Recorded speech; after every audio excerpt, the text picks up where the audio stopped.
Hello, welcome to episode 212 of the Family Meeting Podcast. We are pre-recording this because right now, you and I are lying somewhere on the beach in Hawaii.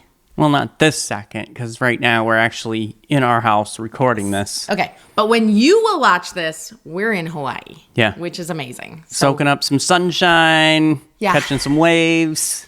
Working on the relationship. Snorkeling. Communicating. Hiking volcanoes. Digging into our feelings. Taking a nap. Yeah, taking a nap. Yeah. So what are you doing to invest in your relationship? We're getting away for a little while. Think about that. Make sure that you're taking time for your spouse. Today, though, that's not the emphasis of our podcast. Today, we're talking about parenting and talking about the different rules that other families have. So I know that this came into play a lot for me when I was a kid. So I wonder if it came into play for you, if you remember looking at the neighbors and being like, why can't we do that?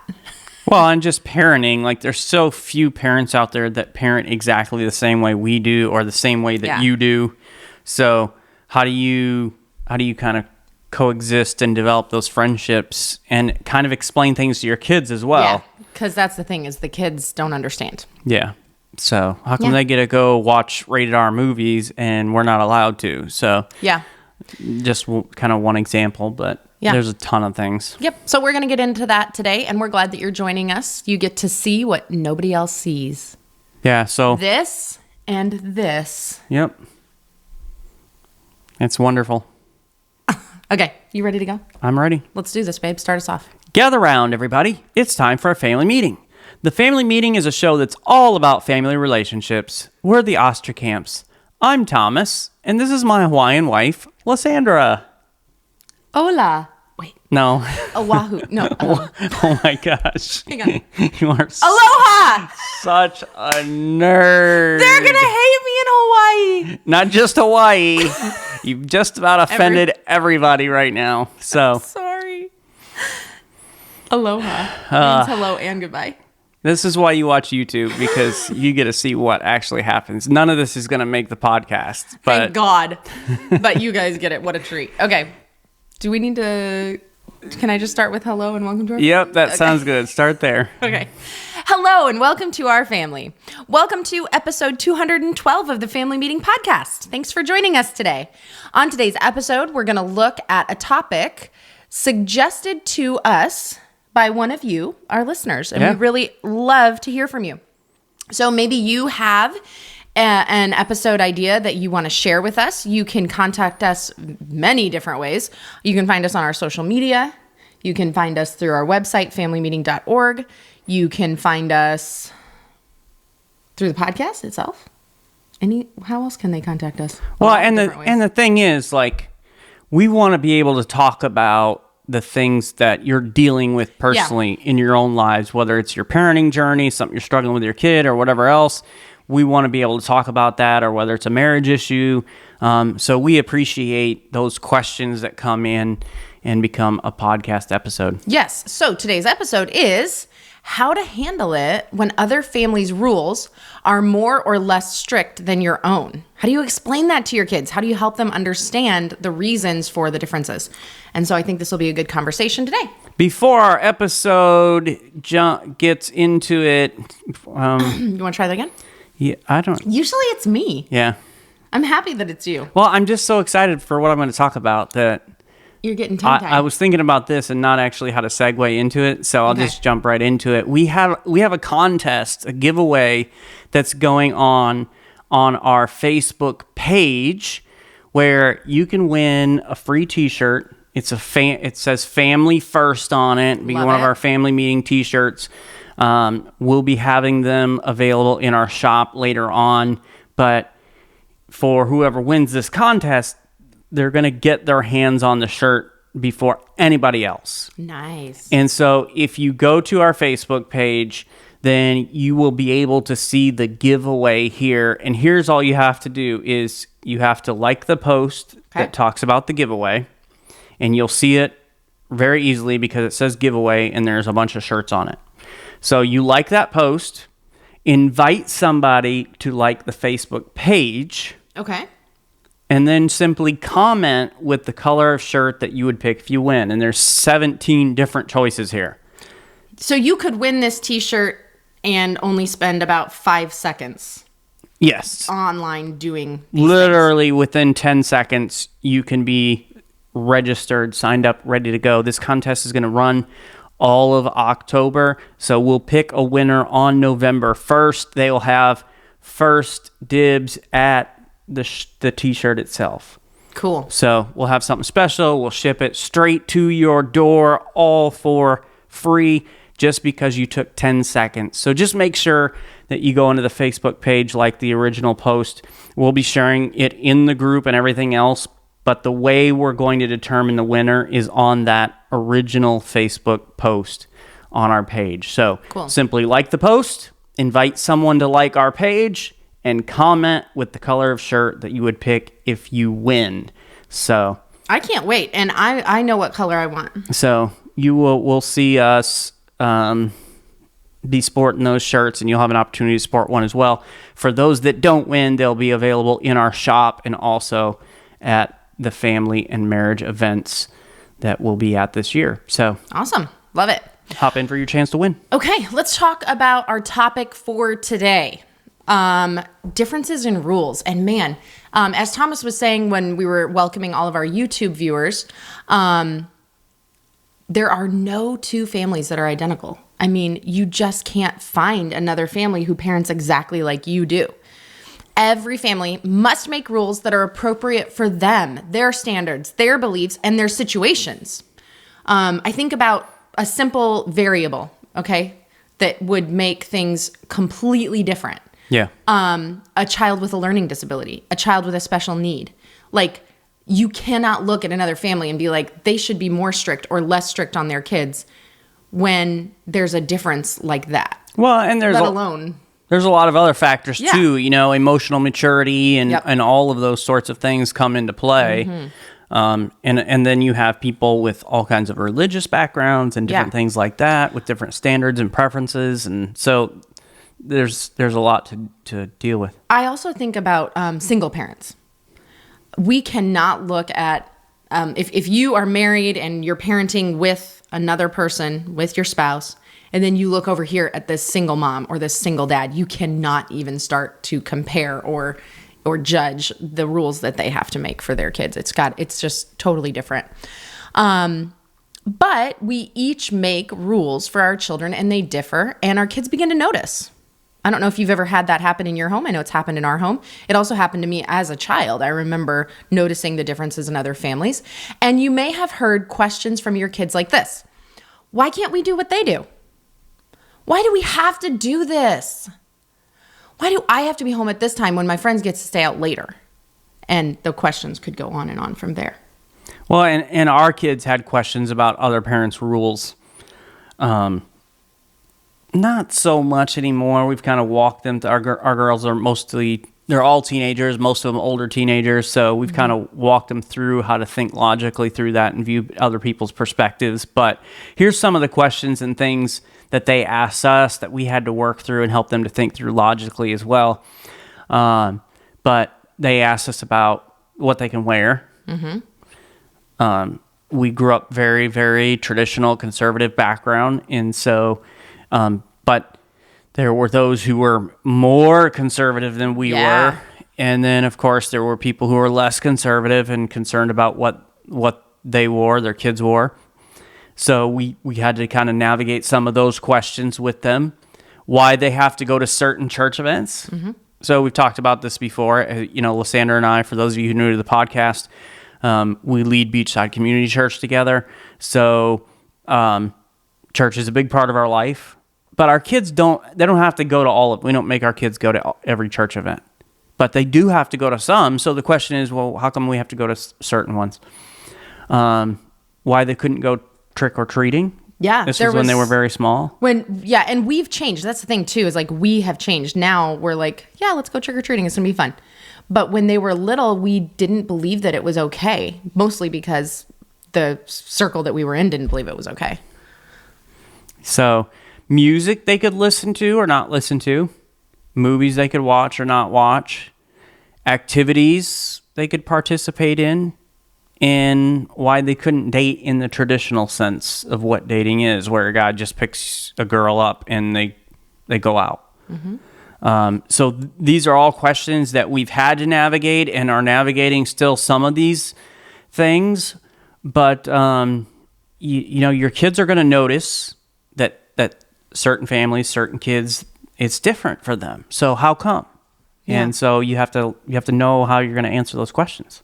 Okay, before we go any further with this, Thomas, I want to ask you, were there any rules that you had growing up or other families where you were like, okay, that family, they get to do things we don't get to do, or they have stricter rules? Like, was there a time in your childhood when you noticed this kind of stuff and asked questions about it, or, you know, just kind of dealt with it in your own mind? Not really. We weren't really asked questions about it type family. So, I mean, we had a lot of freedom to do a lot of different things. I hated dressing up for church, and I had to dress up for church when I was younger, but there was I never wondered why this family didn't or that family didn't. It was just mom said dress up for church, so we had to dress up for church. But no, I can't think of anything specifically. Okay.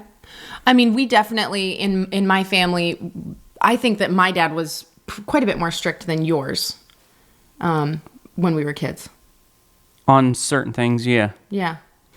So Thomas and I grew up together. For those of you who don't know, we grew up together in the same church from when I was like 8 years old and up. So we were in the same church and everything. So a lot of the rules were the same.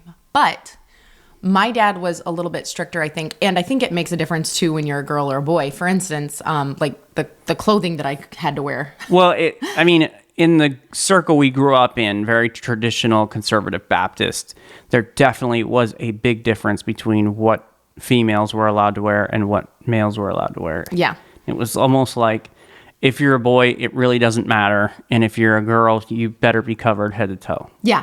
Boys, in the circles that we grew up in, boys looked the exact same as all the boys like in your community. They all were like wearing basketball shorts, tennis shoes, and t-shirts to like hang out.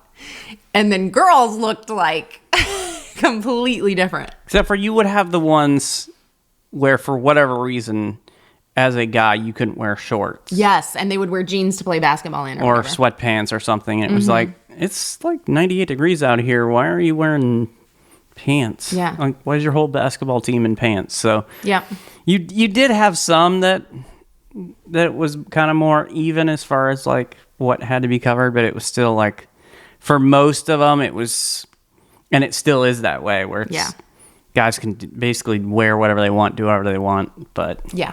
Females, you got to suffer and wear your skirt to the beach. And yeah. So I had a period of time where I was only allowed to wear culottes or skirts. Some people don't know what culottes are, I bet. Yeah. Culottes are like very wide-legged capri pants. I'm trying to think of like how you would describe them if you'd never seen them. So some people are like, oh, they're like gauchos. But gauchos were different. Gauchos weren't allowed. Gauchos were too form-fitting. So culottes, basically, if you were standing there, it looked like you were wearing a skirt.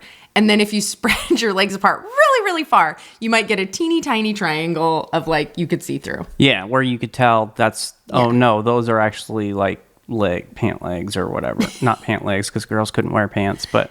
Yeah, they were culottes. That's what they are. So I did have a period of time where I was only allowed to wear culottes or skirts. I would basically choose skirts because they looked, I thought, better than culottes. And anytime we're anywhere near the subject, I use the opportunity to bring up Lysandra's I know what you're going to say. Swimsuit that had a zipper on it. Yeah, I had a swimsuit made from the pattern, handmade by my mother, from the pattern of an ice skating costume because it had a turtleneck, a long skirt, and a zipper going up all the way to the back. So I definitely got made fun of at the pool. How you didn't drown is beyond me, but yeah. Maybe that's why you're such a strong swimmer. I am a strong swimmer, yes. You had to survive your childhood swimsuits. Yeah. Needless to say, I definitely didn't understand why other kids could wear certain things and I wasn't allowed to. Did you ever like wonder, like, how come their parents don't make them have zippers on their swimsuits and I have to have a zipper on mine? Yeah. Absolutely. No, I just didn't understand why I had to have one of mine. I didn't expect other people to have that on theirs. But anyway, so I would definitely ask my parents. My parents were really good about explaining why they thought that things were right and wrong. So I appreciated that. I don't remember having resentment toward my parents on the rules. I didn't like the rules, but I also was like, well, this is the rules and I understand why. So Okay. That was kind of my experience with this, but Good on them, though, for taking time to try to explain it. I know, right? That's good. But I think about all the questions that our kids asked us. Why can't we listen to that music when our cousins can? Or why can't we wear that when our friends are? Or whatever it was. And the first thing that we want to kind of mention to you as you're dealing with this situation of our rules are stricter or less strict than other families. When your kids come to you with questions about why they can or cannot do something, the first thing that we want to recommend for you to do is not be afraid of their questions. Yeah. Don't be afraid of their questions. Don't view their questions as like it's ammunition against you. Don't view their questions as rebellion. That was definitely the viewpoint in the circle that we grew up in, is any questioning was like rebellion and you were just trying to be obstinate and bad, basically. So don't be afraid of their questions. Welcome their questions. Allow them to ask the questions that they have. They're simply seeing differences and inquiring about why you've made the decision you have made. And one of the reasons people are so afraid of questions is they cannot answer. Right. They don't actually know why. Yeah. And I think it's embarrassing as a parent to be like, well, I'm doing this because everybody else is. That sounds like a really bad answer. Really, that's not a terrible answer. If that's the truth, tell your kids that's why we're doing it. Everybody else in our church is dressing like this, so we're dressing like that too because it feels appropriate. It's okay if that's the answer, but be honest with the answer. Maybe you don't know why. So there was a period of time where we allowed our kids and myself to wear pants for the first time to church. And I was not okay with jeans because I just didn't grow up that way. And there was like this little voice in my head saying that denim is wrong on Sundays. And so I told my girls, I was like, we're not going to wear jeans to church, but we feel like it's okay to wear pants. So we're going to start with slacks. And I was like, I know that this doesn't make sense. I know that it doesn't make sense that I'm okay with slacks and not jeans, but it's where I'm at right now. And so I was like, this is just going to be the rule for a little while. And of course, I was able to relax and become more relaxed. And now they can wear jeans and we wear jeans to church all the time. But even in that, like, you do have a reason. Like, your why for that was, I'm not comfortable with that right now. This is where I'm at in my learning, my growing, my journey. And I think kids can respect that and they can understand that. Mm-hmm. And ours did. So other than just saying, this is the way it is, this is what I say, like, no, this is what I'm comfortable with. Mm-hmm. And that's okay as a reason. But just showing, hey, this is where I'm at. This is what I feel is the right thing to do. Yeah. All the time during parenting, we have new rules we have to create, right? So like as your kids grow, they try new things, they want to do new things, and all of a sudden you're like, oh, we don't do that. And they're like, we don't? And you're like, no, that's a rule now. You can't go there. So you always have to make these new rules. And so one thing that I encourage you is when you're making a new rule is to say, do you have any questions about this rule? Yeah. Let them ask their questions. That's going to help them to understand, which helps them to obey with good attitudes. Now, I do understand there are times when you have to be like, this is the way it is. We don't have time for a conversation right now, and you can get back to that later. That's okay. I also understand that there are some children who are just too young or immature emotionally to understand the answers. And you may, the reason that you may have to give them is because obedience is right. And you can even talk about the Bible verse, children, obey your parents in the Lord, for this is right. That's fine if that's the age that they are, if that's where the comprehension level is. Sometimes that's where they're at. But if they're not, invite them to ask questions. Yeah, and you see the thing there where it's not just be okay with them asking questions, but encouraging them to ask questions, because the goal is not just to get them to blindly follow anything. The goal is to help them to learn to think logically through different scenarios so that as they grow and they move out on their own, they're able to set their own boundaries, their own guidelines, and they move into parenting. They're able to establish and think logically through that.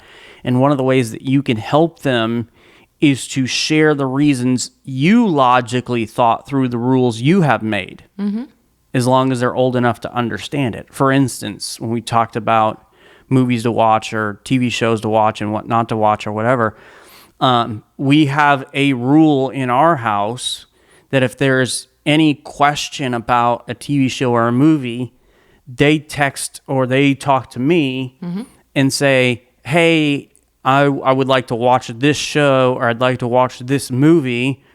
Can you check it out for me and let me know?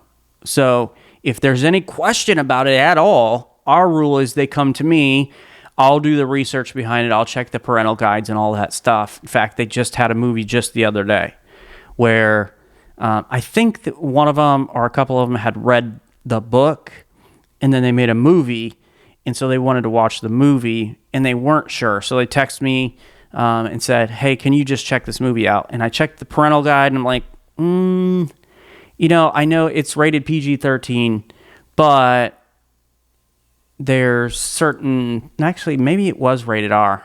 I'm trying to think. I don't remember now. But the language that was used was not just a once or twice thing. It was like, I think the F-bomb 27 times. And I was like, I really don't think this is something you need to watch. For those parents who don't know how to do that, can you just share, and I'm one of them, by the way, because this is something Thomas does for us, so I never have to know. But maybe there's somebody who doesn't know. What do you do to look up whether or not, like, how do you find the parental things? So it literally takes maybe 30 seconds. If you just Google whatever the show is or the movie is, so name the show title, and then just put TV show and Google that. Then look for the IMBD website on that. Like there's a page on that show or that movie. And then you just scroll down. It'll tell you basically what the movie's about. And as you scroll down further, there is a parental guide. And so it'll talk about like language. It'll talk about any sort of like drugs or alcohol use or any sex, even to the point where it's like it talks about like a guy kissed a girl or something like that. Okay, so it's very detailed. Most of them are pretty detailed, so you can kind of decide, well, okay, they're just kissing in this movie, that's not a big deal. Or they have a couple of words in it, and so it really gives you, but it's IMBD, and I don't remember exactly what that stands for, but just Google the title, and if it's a movie, just put movie after or TV show after, and you'll very quickly be able to get to that IMBD page and see the parental guide there. Mm-hmm. And I like how whenever Thomas does this for the kids and he's looking for the movie or the TV show and answering their question, can I watch this? He usually will tell them why he says no. Yeah, because I was like, this has the F word in it 27 times. I really don't want you to hear that many times for in a movie that you don't really need to hear that. Yeah, that goes into your mind, into your soul. Like, is that really what's good for you? So those are really, really good things to think through when you are answering their questions. Another thing to kind of be thoughtful about as you answer these questions that your kids have about other parents and their rules, whether they are more strict or less strict, is don't put other parents down or their rules down. Right. Yeah. Okay. Don't do that. It's really giving them a bad example. Explain to your kids that those parents have made rules that they feel are best for their kids. And so it's fine for them to make those rules for their kids. Because when you put other parents down, you're giving your kids an example that they're going to follow. You're teaching them to criticize other people, put other people down if they disagree with them. And that is not a good way to live your life, to be talking negatively about everybody that you disagree with. It's okay to disagree with people. It would be good, rather, for you to help them understand that they can disagree with people and still be friends. You can disagree with people and be kind. You can disagree with people and still show respect.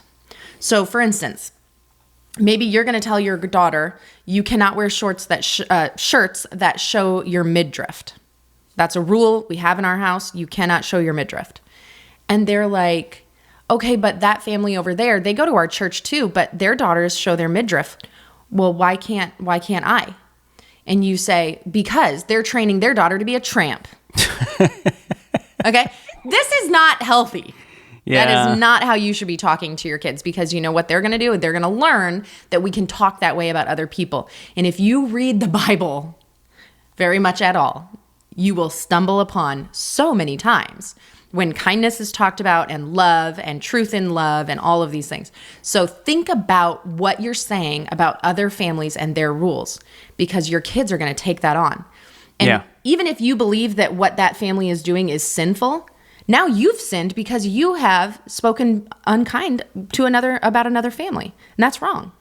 So that now you've done your own sin. Well, and you don't want to teach your kids to grow up and have a judgmental attitude toward other people and think that, hey, we're better than them because they do X, Y, or Z, or they don't do X, Y, or Z, or whatever. Mm-hmm. I mean, these are things that Jesus clearly spoke out against throughout his entire ministry against the religious leaders of their day, who thought because they had certain standards or preferences or rules that were higher than other people, then they were somehow better or closer to God, when that's not the case. Mm-mm. So we don't want to develop that pious attitude in our children. So one of the things that you can do is you can share examples with your kids and just use relatable examples to illustrate why certain rules are important in your family. Discuss situations that highlight potential consequences of less strict rules.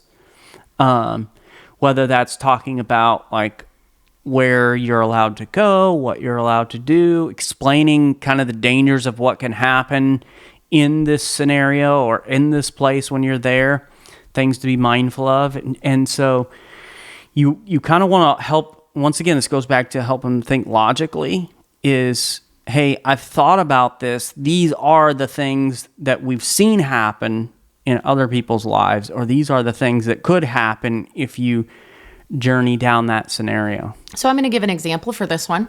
When our kids were little, they didn't understand why we didn't allow them to listen to a certain kind of music. And so what I was able to say is, when I was growing up, there was a friend of mine who listened to that kind of music, and it affected her to the point where then she began to have thoughts like that kind of music. And it led to depression, and it led to her hurting herself. And that music had an effect on her. So I might use that example and say, this is why I'm trying to protect you from that happening to you. Or maybe it's an example from your own childhood. I was allowed to go out with a boy and do whatever we wanted to do with no supervision. We dated like a typical, cultural date would be. And because I did that, we crossed boundaries that we shouldn't have crossed, and I don't want that to happen to you, so here's our rules for dating. So whatever the illustration is, go ahead and share examples. You're not putting down the people who had a different rule, but you're showing the outcome of the rule and what you're trying to prevent. Yeah, like, okay, so we have teenage girls. All right, so a rule that, hey, you're not going to a party where they're serving alcohol. Right? Because in that scenario, bad things often happen, especially to underage girls. And these are the things that can happen to you. And so it's not good for you to be in that situation. So, hey, that is the rule. So kind of helping them understand some examples and be able to think through some of the things that can or might happen. Mm-hmm. We had one daughter. I think she's maybe past this now, but we had one daughter who just could not view a situation and be like, what is the worst that could happen? Okay, I don't want to do that. She would just blindly go into all of her situations and break things and mess things up or trip or fall or whatever, because she was never thinking like, what could happen? What might be dangerous about this? Yeah. And sometimes that's how way our kids are. They can't see it for themselves. So we need to give them examples so that then they have the ability to look at that situation and be like, what could happen in this situation? If I put myself here, what might happen. Well, and a lot of their point of view is not based on reality. They see certain things happen in movies and TV shows and whatever else, and so they just see the glitz and the glamour and the positive things, and often don't see things from a realistic point of view. And so as a parent, it's our job to help them to be able to look at things from a realistic point of view. Yeah, going to this kind of party with older guys and girls, it looks so much fun and glamorous. I want to be associated with that, when they don't understand the dark side of some of the stuff that can happen in those scenarios. Mm-hmm. One thing that you can do is talk about the different circumstances in different families. Explain to your kids that, hey, every single family has a different circumstance. We have different priorities that influence our rules. And we talked a little bit about this at the beginning of the episode, but it could be a special needs child or a learning disability in the family. It could be some sort of trauma from the past of this family. It could be cultural backgrounds. You think about even the different races that we have in our communities. The cultural backgrounds call for different kinds of rules just based on what people are used to.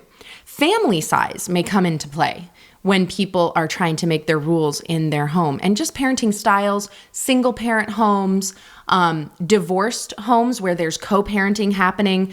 There's so many blended families now in our communities where you've got a husband and a wife, and both of them have ex-husbands and wives, and both of them came into the family with children. So you've got lots of stepchildren, you've got stepbrothers and sisters, and then you may have full biological children that are born into that family. So you've got a lot happening there where you're trying to parent with a lot of other parents. Yeah. And you have to be sensitive to what they are dealing with. They're trying to come to compromises in their family, as big as that family ends up becoming. And they're trying to work through all this stuff. So you've got to be sensitive to that and explaining to your children that you don't fully understand their circumstances or what led them to make the rules that they have, or to choose not to have rules about whatever the situation is, and help them to understand. And really, that's something that we all need. Yeah. We need to be more understanding of people who are different than we are.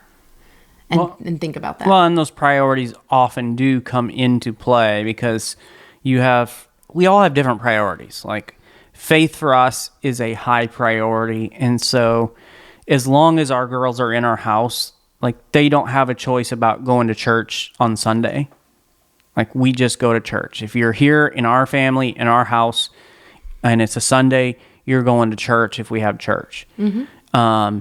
And so there may be certain activities or certain things that they're invited to that they would love to do, but it's a Sunday morning. Like, no, you can't go. Mm-hmm. Like, that's one of our rules. You have to be in church. For others, it might be academics. Like, that is their priority. Yeah. And so after school, they're not allowed to do this or that, or they're not allowed to stay up past a certain point at night because their parents want to make sure that they're rested and they're ready to go for class in the morning.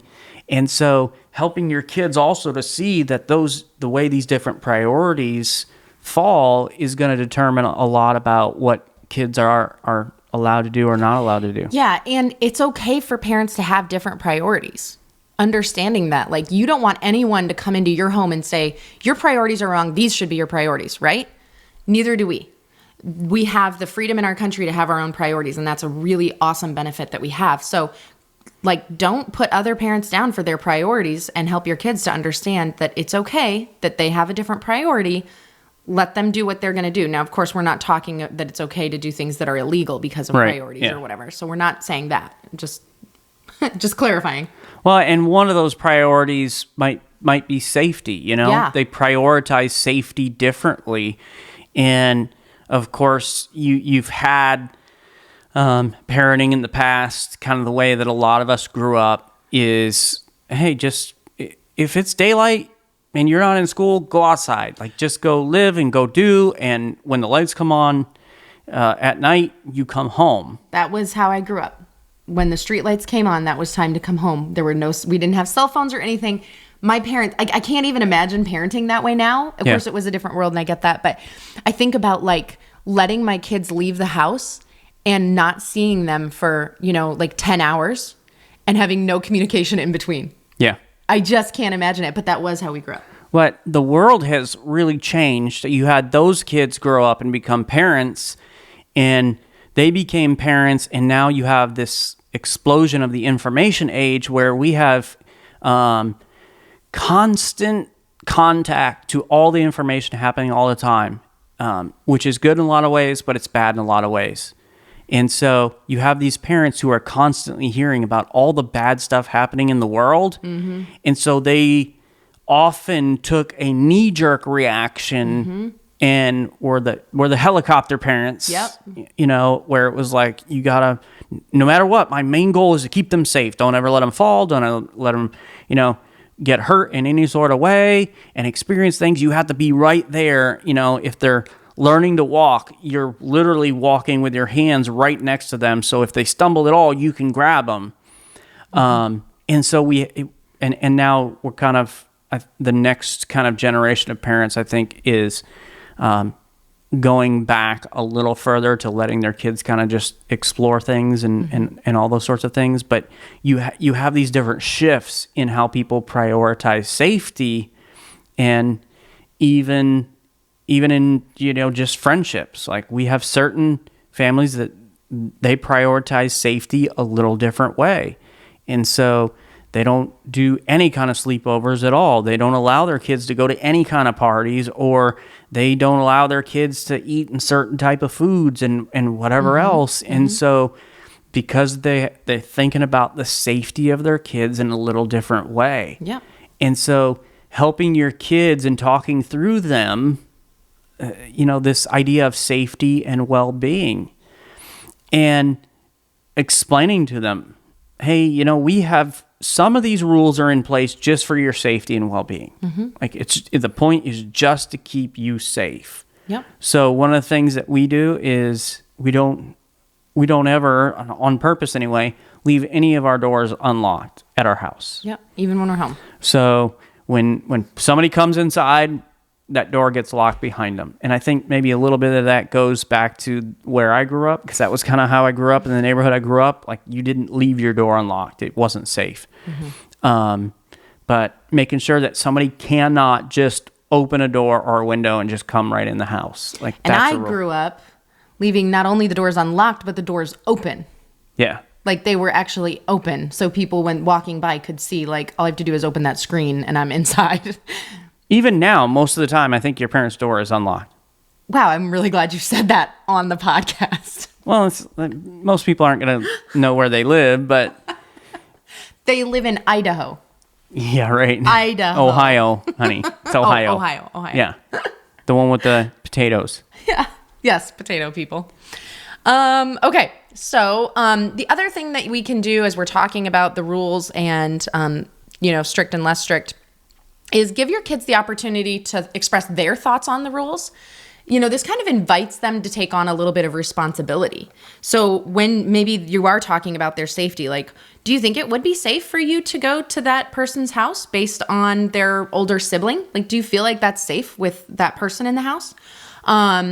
Whatever it may be, just give them that opportunity to think through for themselves. They may come to the conclusion on their own. If they don't, you're still going to have the rule, but you are inviting them to take on a little responsibility. Well, and even in things like curfew.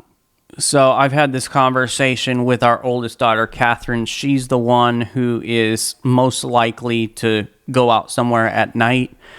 And so having a conversation about curfew, what time do you think you should be home? What time do you think is a good time to be home? And explaining and talking through some of the safety and well-being and the responsibility and all that. Like, hey, after a certain time at night, usually good things don't happen with kids out, with teenagers out at night, with young people out at night.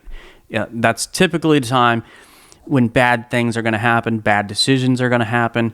So helping her to responsibly think through, okay, what time do you think? And I actually went, with what she thought. Like, okay, I can see how you've thought that through, the reasoning behind it. And then don't just invite the responsibility, as Lysandra talked about, but, you need to be open to reevaluation as well. Show that you're willing to discuss and possibly adjust rules as they grow older. Like if you have the same rules for your kids at 16 that you did when they're 4. Okay. I have to tell you this story. Okay. You haven't even... Okay, then I'll finish my thought. I don't know if I'm going to... I'm sorry. Finish your thought first. No, go ahead, because I'm trying to figure out if I'm going to be dissing you or what's going to happen. Okay. Let's hear it. This is so funny. I was just having a conversation with another mom yesterday, and she was telling me that because she got meningitis or something when she was a child and it made her sleepy, her mom had the rule she had to go to bed at 9 o'clock for her entire life.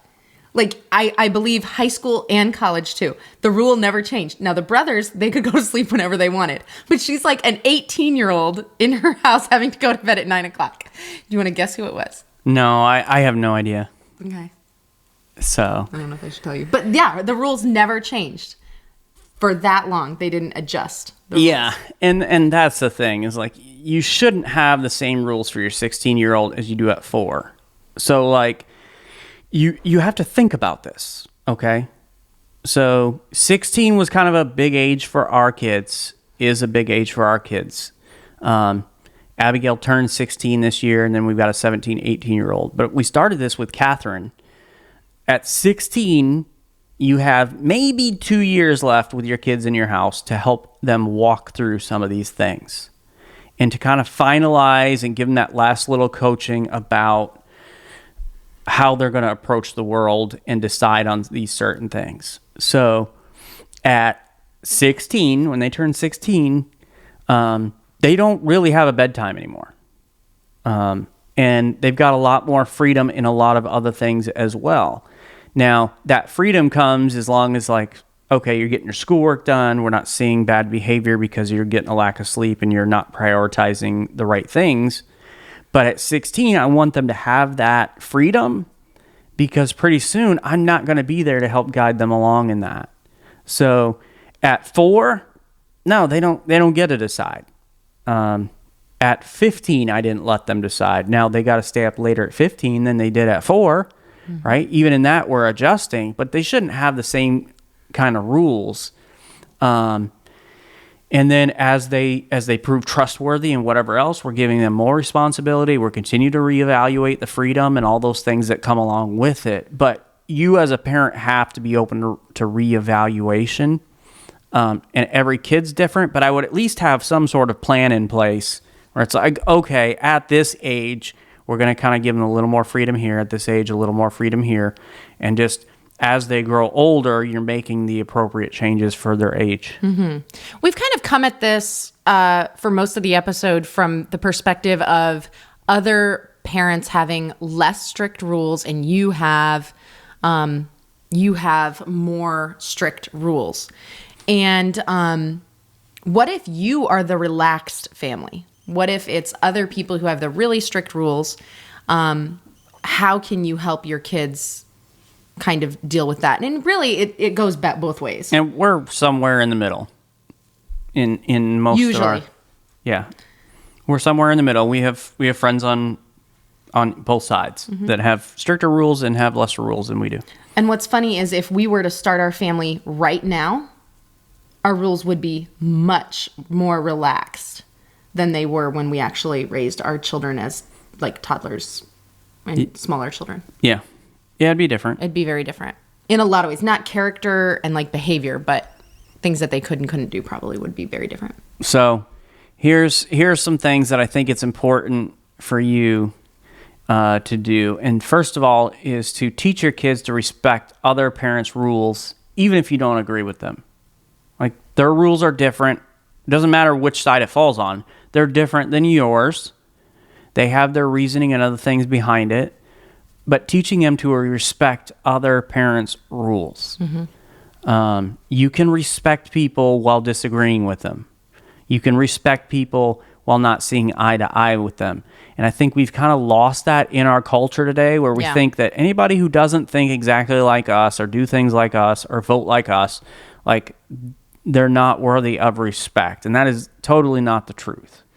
Yeah, and the other thing, I think the other idea that's out there is if someone has a higher standard or a more strict way of doing things, you think that they are judging you immediately. You just assume they're just judging me for being less strict or for allowing my kids to do this. And that's not the case. So we need to stop that. We need to stop thinking that way. Here's something that we always did with our family, and we encourage you to think this through. We taught our kids to adhere to other people's standards when we were on their turf as a way of respecting them. So for instance, if we went to a home where women only wore skirts, me and my girls showed up in skirts, even if we didn't believe that that was how women had to dress to be right. But we did that as a way of showing them respect. And so that's a good way to teach your kids, because here's the deal. Like when they go and they get a job, they're going to have a uniform and they have to wear that uniform, whether or not they think it's the right thing to wear all the time. Right. Yep. Just helps them to understand, like when you're on their turf, you do what they do. You adhere to their standards specifically when they are more strict, not when they're less strict. Yeah. Yeah. Well, and it's just about it goes back to being respectful. And we do this when we go to speak at other people's churches for conferences or whatever else. It's like, okay, what is the appropriate dress for your congregation, for your setting? What Bible version do you use and prefer? And all these other things. Why? Because we want to be respectful. Now, when people show up to our house, we don't change the way we dress or the way that we do things. Why? Because this is who we are and this is what we do here. But if we're coming to you, hey, we're more than happy to show you respect. Here's another key thing, and that is stay consistent with your own rules. Mm-hmm. You've got to be consistent. We talked about this in our discipline episodes and other things. If your kids understand and feel secure in your expectations, they'll be less likely to feel confused or frustrated by differences. Yeah. If you're not consistent, though, they're looking and seeing what other people are allowed to do or not allowed to do, whatever, and it kind of builds up that resentment, and that can cause a lot of issues. Mm-hmm. This is kind of an interesting idea that I don't know. I think sometimes we lose this, but connecting with other parents, even if they are different, it's great to discuss your parenting styles with other parents and gain insights from them.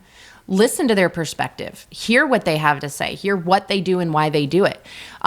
It's good because it builds relationships and it can help create a supportive community and clarify misunderstandings too that you might have where you thought that this is the way they thought, but it really isn't the way they think. This connecting with other parents is part of what Family Meeting Community Group is all about. You can connect with hundreds and hundreds of other parents on Family Meeting Community on Facebook group. And we have parents putting questions on there. Like, my son is having this problem in school. What advice do you guys have? What did you do with your kids? And then there come the comments, either praying for you or this is what we did. I've been there, girl, hang in there, like whatever it is. And it's really good to have that community. And it's great to not just stay in an echo chamber. Make sure that you're listening to some of these other ideas and other rules. Maybe you are wrong. Can you believe that? Maybe you're wrong. I know you're talking to the listeners, not to me. Oh, I'm talking to you. You could be wrong. We all could be wrong, right? Well, and that's what I love about this one. And you mentioned that word echo chamber because we are literally trained to stay in that. Like your social media algorithms you're training it to be an echo chamber. They show you exactly what you want to see. So you're just hearing the same voices from different people all the time of what you want to hear, who politically are like you, believe like you, like everything is exactly like you. And sometimes we lose an outside perspective and an opportunity to learn and grow. Even if we're having this conversation with this parent where it's like, okay, they allow their kids to do X, Y, or Z, this is why, and they explain it to us, and you're like, man, that doesn't seem right, like that doesn't seem safe. That's okay. You can be respectful, you can listen, and that helps you to think through why you do what you do, even if you wouldn't do it like them. Mm-hmm. And that's okay. We need to get to a point where we can have conversations with people, where we can learn from people who don't think exactly like us. That's how we learn and grow. So we do have these differences. It's okay to connect with people who have other differences. It's a good thing. Now, the next thing we can do is focus on common ground. And we do this every week at our church. So our church, we have people from a lot of different backgrounds who politically are different as far as like different traditions growing up and in the faith and all of that are so different. But one of the things we do at our church just about every week is we recite the Apostles' Creed. And we do that for this purpose here, is to focus on the common ground. Like, these are the things that unite us. We're so different in so many ways, but these are the things that unite us, the beliefs that really unite us. This is our mission. This is our purpose, that even though we're so different, like, we can still accomplish what God wants us to accomplish together. And as far as like parenting, we can do the same thing. Highlight shared values or goals, like safety and well-being. Like, we agree, like, hey, keeping our kids safe, and this is how we do it. It may be a little different, but that's something we have in common. Every typical parent has that goal of keeping their child safe. Every normal parent wants to keep their child safe. That is a shared goal. Yep. Unless they are deranged. And they may just look at it different. But here's the thing, despite the differences, everyone wants the best for their children. Yeah. So even though you may have a lot of differences, you know, you may be that like free range parent, let them go, let them explore. Yeah, they're going to fall down sometimes. Yeah, they're going to get hurt sometimes. They may break a bone while they're out exploring and while they're learning, but they're going to be okay. Or you might be the helicopter parent, where it's like you're deeply concerned that anything might hurt them, right? So you're way different. But the reason you're doing what you're doing is because you think that's what's best for your child. And so you're trying your best to do what's best for your kid. You have that in common. All right, so focus in on the common ground and then try to learn from each other maybe a little bit in the differences.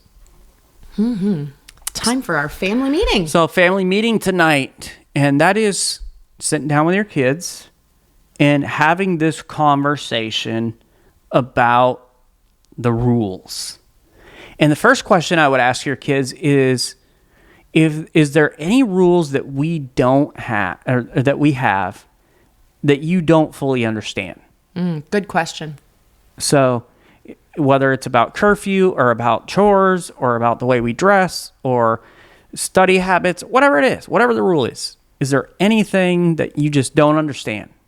All right, and that's an opportunity for you to understand or answer some questions about. Here's another question I want you to ask your kids. Are there any rules that we have that you don't agree with? Okay, you don't agree with the curfew rule and what time you have to be home for curfew. How come? Like, what is it that you don't agree with? And you're having a conversation there. But really the goal of this, and you can take the conversation from there, those are a couple of questions just to have a jumping off point, but to make sure you're talking things through with them on their level, and on their level, you're giving them the why, and you're explaining things, and this might be a great time for you to reevaluate. Like, hey, they don't agree with this, and as I'm thinking about the way they're explaining things, you know, they're right. We had this rule when they were 10. They're 17 now. It's outdated. So we may need to make some shifts in some other things, or maybe we've changed as a family. Like, we've grown in some different areas as a family, and so that rule really doesn't make sense anymore for who we are and where we are. And this conversation could go a number of different ways, but as we talked about, don't be afraid of the questions. Don't be afraid to say, you know what? I'm not really sure why we have that rule. I just know that's what I'm comfortable with right now. And so I think it'll be an interesting conversation for you and help you to reevaluate why you're doing some of the things that you're doing as a family. Thanks for joining us today. Please go and subscribe to the Family Meeting Podcast from your favorite podcast provider. And if you have found this information helpful, please share this episode on social media and invite your friends and family to listen in with you. To find more content information Lysandra and I provide, you can go to our website, familymeeting.org, or email us at info@familymeeting.org. If you'd like to shoot us a text or call us, you can send a voice message at 904-257-3062. And we want to invite you to join us next week for our next family meeting as we look at what to do if you are fighting a lot. We're going to put a little spotlight on marriages. Maybe fighting has become the norm in your marriage. What do you do now? All right, work on that conflict resolution. Deal with some of those things. Thanks for joining us today for this family meeting. Don't forget to go to our Facebook page and have your opportunity to win that t-shirt. Family First t-shirt. You could be the very first one to get your hands on one of those. Other than that, have a great week, everybody. This meeting is adjourned. All right, how about you watching on YouTube? What did your parents do that you thought was absurd? What rule did they have that just seemed insane and you had a problem with? I'm very curious to hear. I love having this conversation with other adults and asking them what rule they had to grow up with that they thought was really crazy. And I have heard some really, really crazy rules that were comical. Oh, yeah. Just absolutely comical. So we'd love to hear from you. Put it in the comments and we'll be watching. But other than that, we hope that you will have a great week and join us next week for our next family meeting. Bye-bye.